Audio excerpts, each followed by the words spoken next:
اپنی لڑکی کو وہ علم و ہنر ضرور سکھا دو جس کی اس کو جوان ہے کر ضرورتیں پڑے گی، لہٰذا سب سے پہلے لڑکی کو پاکی پلیدی، حیض و نفاس کے شرعی مسئلے، روزہ، نماز، ذکر کے مسئلے پڑھا دو، یعنی قرآن شریف اور دینیات کے رسالے پڑھا دو، پھر کچھ ایسی اخلاقی کتابیں جس میں شوہر کے حقوق بجالانے، بچوں کے پالنے، ساس نندوں سے میل و محبت رکھنے کے طریقے سکھائے گئے ہوں وہ بھی ضرور پڑھا دو۔ بہتر یہ ہے کہ ان کو نبی کریم صلی اللہ تعالی علیہ وآلہ وسلم کی تاریخ بھی مطالعہ کراؤ جس سے دنیا میں رہنے سہنے کا ڈھنگ آ جائے۔ اس کے بعد ہر طرح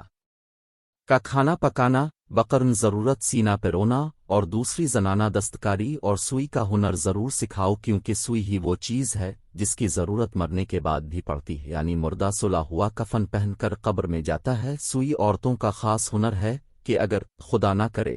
کبھی عورت پر کوئی مصیبت پڑ جائے، آبیوہ ہو جائے اور کسی مجبوری کی وجہ سے دوسرا نکاح نہ کر سکے تو گھر میں آبرو سے بیٹھ کر اپنی دستکاریوں سے پیٹ پال سکے۔ آج کل کھانا پکانے اور سینے پرونے کی بہت سی کتابیں چھپ چکی ہیں،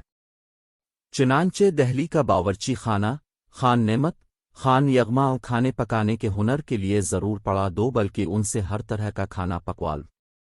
اور دوستو، 3 چیزوں سے اپنی لڑکیوں اور بیویوں کو بہت بچاؤ، ایک ناول، دوسرے کالج اور سکولوں کی تعلیم، تیسرے تھیٹر اور سینما۔ یہ 3 چیزیں لڑکیوں کے لیے زہر قاتل ہیں۔ اس وقت لڑکیوں میں جس قدر شوخی، آزادی اور بے غیرتی ہے وہ سب ان 3 ہی کی وجہ سے ہے۔ ہم نے دیکھا کہ لڑکیوں کے لیے پہلے تو زنانہ اسکول کھلے اور ان میں پردہ دار گاڑیاں بچیوں کو لانے اور لے جانے کے لیے رکھی گئیں، اگرچہ ان میں کانا پردہ تھا مگر خیر کچھ اور شرم تھی۔ پھر وہ گاڑیاں بند ہوئیں اور صرف ایک عورت جس کو ماما کہتے تھے لانے اور پہنچانے کے لیے رہ گئی، پھر وہ بھی ختم۔ صرف یہ رہا کہ جوان لڑکیاں برقع پہن کر آتیں، پھر یہ بھی ختم ہوا، آزادانہ طور سے آنے جانے لگیں۔ پھر عقل کے اندھوں نے لڑکیوں اور لڑکوں کی ایک ہی جگہ تعلیم شروع کرا دی اور شارد الفلفاق جاری کرایا، جس کے معنی یہ تھے کہ 18 سال سے پہلے کوئی نکاح نہ کر سکے۔ پھر لڑکیوں اور لڑکوں کو سینما کے عشقیہ ڈرامے دکھائے، بیہودہ ناولوں کی روک تھام نہ کی، جس کا مطلب صاف یہ ہوا کہ ان کے جذبات کو بھڑکایا گیا اور نکاح روک کر بھڑکے ہوئے جذبات کو پورا ہونے سے روک دیا گیا، جس منشا صرف یہ ہے کہ حرام کاری بڑھے، کیونکہ بھڑکی ہوئی شہوت جب حلال راستہ نہ پائے گی تو حرام کی طرف خرچ ہوگی،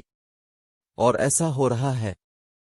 اب اس وقت یہ حالت ہے کہ جب اسکولوں، کالجوں کی لڑکیاں صبح شام زرق برق لباس میں راستوں سے آپس